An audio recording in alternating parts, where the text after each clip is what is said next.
আগের দিন যে চিচিঙ্গা আর বেগুনটা নিয়ে এসেছিলো ওটাই আজকে বানাবো, তো সেই কারণে সকাল সকাল ওটা বার করে নিচ্ছি আর কি। আর দেখো প্লাস্টিকের ভিতরে রেখেছি বলে কিচ্ছু হয়নি, হালকা একটু ঘেমেছে, তবে এই যে এখন দেখো পুরো টাটকাই রয়েছে কিন্তু। তো দেখো একটা সেভ হয়ে গেছে, তো একটা ভাবছি রেখে দেবো, পরের দিন করব, আর দুটোই বানাবো আর কি। ওদিকে বেগুন ভাজা আর ভাতটা বসিয়ে দিয়ে তাড়াতাড়ি করে এখন চিচিঙ্গাগুলো কেটে নেব। তো আজকে বেগুন ভাজা আর চিচিঙ্গাটা ভাজবো, তো এটাতে আশা করছি ওর হয়ে যাবে আর কি। আর ভাইয়ের জন্য এই যে একটা আলু সিদ্ধ দিয়েছি, তো এগুলোই আজকে করব সকালের দিকে রান্না বান্না বলতে, আর তেমন কিছু করব না। আর তারপরে তো বেলার দিকে মা রান্না করবেই দুপুরেরটা, তো সেই কারণে। তো এখানে এখন ঝিরিঝিরি করে এটা ভেজে নেব, বেশ ভালো লাগে এটা খেতে, জানো তো, ওই টক টক টক লাগে, বেশ ভালো লাগে। আর এমন সবজি এনেছে এগুলো দিয়ে ঝোলও খাওয়া যাবে না, তেমন ভালোও লাগবে না, সেই কারণেই ভাজা করছি। বুঝি যে ঝোল হলে ভালো হতো, তবে ওই ভাজাই করে দিলাম। হ্যালো বন্ধুরা, welcome back to the channel SSK blog. সবাই কেমন আছো? আশা করছি তোমরা যে যেখানে রয়েছো খুব খুব ভালো রয়েছো আর খুব সুস্থ রয়েছো। আমার একটা নতুন ব্লগে তোমাদেরকে জানাচ্ছি অনেক অনেক স্বাগত। তো আজকে হলো মঙ্গলবার, আর আজকে জানো তো উঠতে অনেক দেরি হয়ে গেছে, তবুও সকাল সকালই ব্লগ তো আমার সকাল থেকেই শুরু হয়। তো উঠে তাও রান্না বসিয়ে দিয়েছি, বেগুন ভাজা হয়ে গেছে আর চিচিঙ্গা ভাজবো, তো সেটা বসিয়েও দিয়েছি, হয়েই যাবে এক্ষুনি, আর ভাতও হয়ে গেছে। তো এই তো সকালের রান্না বান্না থেকে ব্লগটা শুরু করলাম, তো চলো ব্লগটা দেখতে থাকো, সারাদিন কি করি না করি সাথে থেকো। ওপরের কাজকর্ম সেরে বাসনটা নিয়ে এসেছি, তো এখন এটাকে মেজে নেব আর কি। আর এই যে গরম গরম বাসন আনতেও হেবি অসুবিধা হয় জানো তো, ধুয়ে একবার ছ্যাঁকো খেয়ে গেছি, তো কিছু করার নেই। তো প্রথমে দেখো বাসনগুলো ধুয়ে এখন পরিষ্কার করে মেজে নেব। ওদিকে তোমার দাদা ভাইয়েরও লেট হয়ে যাচ্ছে, বলছিল খেতে দাও খেতে দাও। তো আমি ভাবলাম কড়াইটা মেজে নিই, কী বলো তো, কড়াইটা যদি গরম গরম মাজা যায় না তাহলে একটু তাড়াতাড়ি পরিষ্কার হয়। তো যাই হোক, ওই দিকে আমি কড়াইটা ধুয়ে শুধু তারপরে তোমার দাদাভাইকে আগে ভাতটা দিয়ে দেবো, তারপরে বাকি বাসনগুলো মাজবো। তো আজকে তো ওই যে দেখলেই তোমরা কি বানালাম, ওই বেগুন ভাজা আর হলো চিচিঙ্গা ভাজা। তো সেই কারণে এখন তোমার দাদাভাইকে ভাতটাও বেড়ে দিচ্ছি, পাখাটা বলেছি চালিয়ে নিতে, এখনও প্রচুর গরম ভাত, এবার ওর খেতেও সমস্যা হবে আর কি। তো ওই যে পুরো ছড়িয়ে ছিটিয়ে দিলাম যাতে তাড়াতাড়ি করে ঠান্ডা হয়।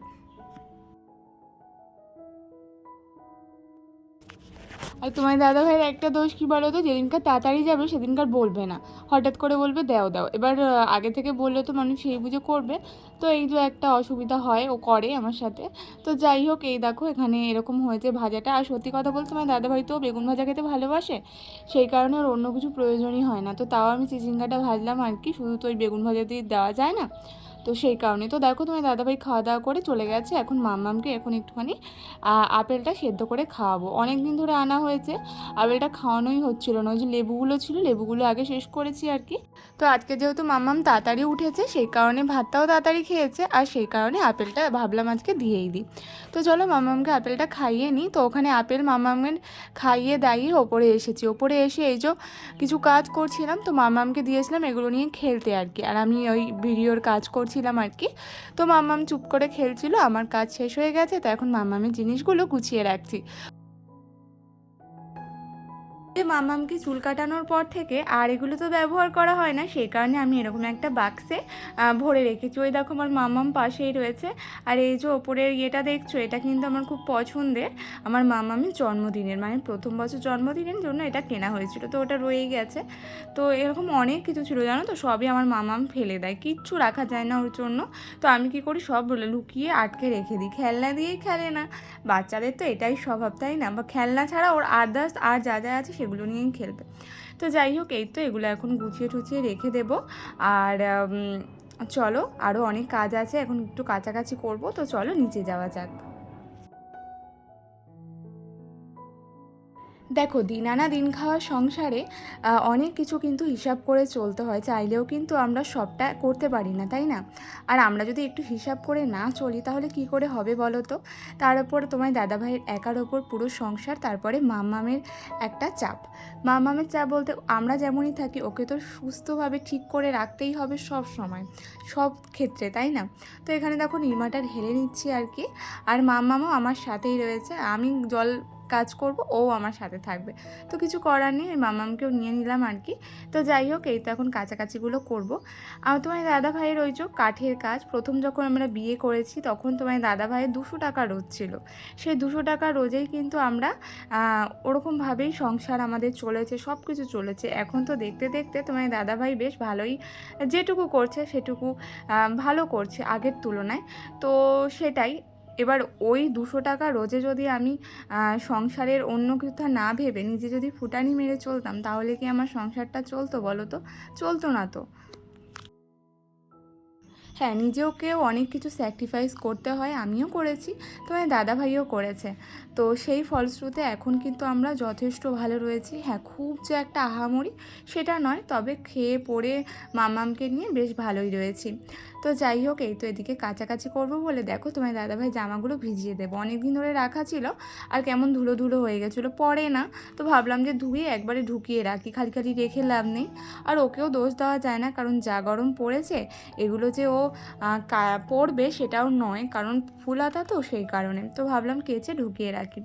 তো চলো এগুলো এখন কেচে নিই তাড়াতাড়ি করে। আর কিপটামি করে চলি বলেই কিন্তু এই যে যেটুকু উন্নতি করতে পেরেছে তোমার দাদা ভাই, করতে পেরেছে। যদি আমিও বায়না করতাম বা আমারও যদি অনেক চাহিদা থাকতো, তাহলে কিন্তু এইটুকু করা সম্ভব হতো না। টাকা যেরকম ছিল সব উড়েই যেত। তো সেই ক্ষেত্রে কিন্তু অনেক হিসাব করে, অনেক কিছু স্যাক্রিফাইস করে আমি কিন্তু আমার সংসারটাকে এই পর্যন্ত দাঁড় করিয়েছি। তো দেখো, যখন 200 টাকার রোজ ছিল তখন কিন্তু আমি কলেজে পড়তাম। তো তোমার দাদাভাই কিন্তু আমাকে কলেজেও পড়িয়েছে। তো ও যদি আমার জন্য এইটুকু করতে পারে, আমাকেও তো কিছুটা করতে হবে। কারণ আমি শুনেছি আমার বিয়ের আগে নাকি ও নাকি কাজ করতো না, মানে কাজে যেত না, বাহানা করতো। তবে সত্যি কথা বলতে বিয়ের পর থেকে ও কিন্তু কোনো দিনও বসে থাকেনি। একমাত্র যদি কাজ একান্তই ছুটি না হয়ে যায়, ও কোনো দিনও বসেনি। বৃষ্টি হোক, যাই হোক, বা নিজের শরীর খারাপটাই হোক না কেন, এতবার বারণ করলেও কিন্তু কাজে যাওয়াও বন্ধ করে না। তো ওই যে বলে না, বিয়ের পর কিন্তু সবাই আস্তে আস্তে সংসারীটা হয়েই যায়। তো তোমার দাদা ভাইয়ের ক্ষেত্রেও হয়তো সেটাই হয়েছে। আর ওকে কিন্তু আমাকে বলতেও হয় না কি গো কাজে যাও কাজে যাও, ও কিন্তু নিজের ইচ্ছেতে সব সময় যায়। আর আমি বারণ করলে আমাকেই উল্টে বকা দেয়, বলবে না আমাকে তো যেতেই হবে, না গেলে আমারই লস, এরকম করে বলবে, জানো তো। তো ওর জন্য আমি যদি সকালবেলা উঠে ওইটুকু কষ্ট করে না করে দিই, আমার যতই শরীর খারাপ হোক, তাহলে আর কি করলাম, তাই না?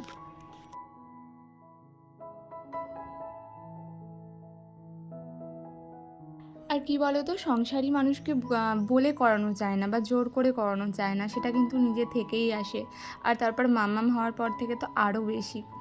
তো যাই হোক, এই তো এই করে টুকটুক করে সংসারও চলছে, নিজেদের ইচ্ছেগুলো বা স্বপ্নগুলো আস্তে আস্তে পূরণ করছি। নাই বা করলাম তাড়াতাড়ি, ধীরে ধীরেই পূরণ হোক, তাই না? তো যাই হোক, এই তো এদিকে জল টল ভরে নিচ্ছি। আরও অনেক অনেক অনেক স্বপ্ন রয়েছে যেগুলো আস্তে আস্তে পূরণ হবে। ও করছে, আমারও করার ইচ্ছে আছে। আর দেখি কতটা কি করতে পারি, তোমরা সাথে থেকো। তো এদিকে দেখো, কাপড়গুলো কাচার পর এখন জলগুলো কিন্তু ভরে নিলাম, এই যে বোতলগুলো আর কি। আর এদিকে কাজ করতে এত সমস্যা হচ্ছে, তোমাদের সাথে তো সবটাই শেয়ার করছি, তোমরা দেখতেও পারছো। এবার ও যাবে, জানো তো। মামার কাজ করতে করতে ভিজেই গেছে বেচারি। তো সেই কারণে ভাবলাম চলো চানটা করিয়েই দিই তোমাকে। আসলে ও, আমি যেখানে করব বা আমি যেটা করব সেটাই করবে। তো এই যে তোমাদের সবসময় বলি আমি এটা ব্লগে, তো আজকে তোমাদের দেখিয়েও দিলাম যে সত্যি কথাই বলি, মামাম সত্যি ও আমি যেটা করব সেটাই করবে। আর একটু দুষ্টুও রয়েছে, জল ঘাটতে ভালোবাসে। তো সেই কারণে আমি বারণ করি না সব সময়, আমি করতেও দিই মাঝে মাঝে। আবার মাঝে মাঝে কী বলো তো, অতিরিক্ত করলে না তখন বকাও দিতে হয়। তো যাই হোক, এদিকে মাম্মামকে স্নান করিয়ে রেডি করিয়ে দিচ্ছি, আর ওদিকে মা মশারি করছিল বলে আমি এই কাজটা করলাম, নাহলে মা বেশিরভাগ দিন ওকে চান করিয়ে দেয়। তো এদিকে ওই যে মাম্মামকে বলছিলাম, ওই দেখো তোমার ভিডিও হচ্ছে কিন্তু তুমি কিন্তু দুষ্টুমি করবে না, তাহলে কিন্তু ফোন থেকে বেরিয়ে তোমাকে কামড়ে দেবে, এরকম করে বলছিলাম।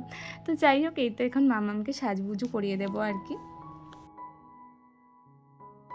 আর এখন কি বলো তো, মাম্মামকে দেখে আর নিজের চাওয়া না পাওয়াগুলো এখন কিছু ম্যাটারই করে না। এখন মনে হয় কি, ওকে কতটা সুস্থ রাখতে পারবো, ওকে কতটা ভালো আমি লাইফ দিতে পারবো, সেটার ওপরই আমাদের মন, মানে ফোকাস, মানে ওকে কিভাবে ভালো রাখবো। ওকে দেখলে না নিজের চাওয়া না পাওয়া বা সব কিছু ওকে দেখে এমনি ভুলে যাওয়া যায়। তো সেই কারণে ওর প্রতি যত্ন নিতে নিতে নিজের যত্নটা পর্যন্ত আমি এখন নিতে পারি না। আর সেটা নিয়ে আমার কোনো আফসোসও নেই, কারণ এই সময়টা যদি একবার পার হয়ে যায় আমি চাইলেও ফিরে পেতে পারবো না, তাই তো? পারবো কি? পারবো না। তো যেমন আমি যখন মামামের 8 মাস বয়স ছিল তখন কিন্তু আমি কাজে গেছিলাম, আর 5-6 মাস, তো সেই 5-6 মাস কি আমি ফিরে পাবো? আমার মামামের ওই 5-6 মাস বড় হওয়াটা পাইনি, ওটা আমার মা পেয়েছে। তো যাই হোক, এই তো মামাম ধীরে ধীরে বড় হোক, ওকে স্কুলে দিই, তারপরে ইচ্ছে আছে আবার কোনো না কোনো অফিসে জয়েন করার, দেখি। ইচ্ছে তো আছে, কতটা কি সম্পূর্ণ হয়। তো এদিকে দেখো মামামকে সাজুগুজু করিয়ে দিয়েছি, রেডি করিয়ে দিয়েছি, আর এখনও লোককে শোনা হয়ে বসে থাকবে। আমি তাই বলছি ওকে, তুমি বসে থাকো, আমি তাড়াতাড়ি করে নিজের কাজগুলো সেরে আসি আর কি। তো চলো একেবারে দেখা হচ্ছে সন্ধেবেলা। সন্ধেবেলা তোমার দাদাভাই নিয়ে এসেছে এখানে চাউমিন। একটা মজার বিষয় আছে জানো তো, আমার মানে বুনু, তো ওকে না লঙ্কা খাওয়ার চ্যালেঞ্জ দিয়েছিল। আমরা তেঁতুল মাখা করেছিল, তো ওর তেঁতুল মাখার ভেতর যে কটা লঙ্কা ছিল ও যদি সব কটা খেতে পারে, ও যে আমি বলেছিল সন্ধেবেলায় টিফিন খাওয়াবে। তো সেটাই তো আর আমার বুনু খেয়ে নিয়েছে, চ্যালেঞ্জটা কমপ্লিট করেছে। দিয়ে তোমার দাদাভাই দেখো চাউমিন নিয়ে এসেছিলো, তো সেই চাউমিনটা এখন আমরা সবাই মিলে খাবো। তো এখানে 2 প্যাকেট চাউমিন আনা হয়েছে আর কি।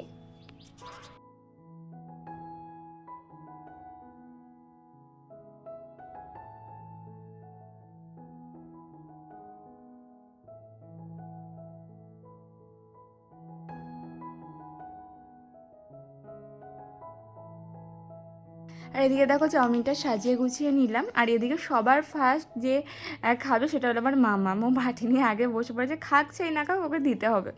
তো ওকে বলছিলাম মামাম খাও, একটু ভিডিও করবে, তো ওই যে ও লজ্জা পেয়ে গেছে।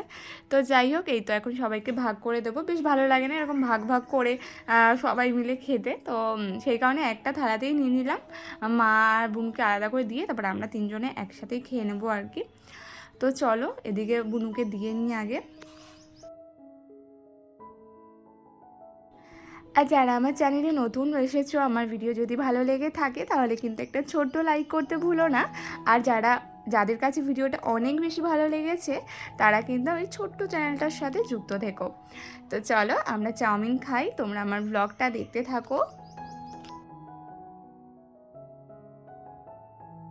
তো চলো আমার আজকের জন্য ব্লগটা এত দূরই রাখছি। সবাই খুব খুব ভালো থেকো, দেখা হবে আগামীকাল নতুন একটা ভিডিওর সাথে। ততক্ষণ সবাই ভালো থেকো, সুস্থ থেকো, আর টাটা।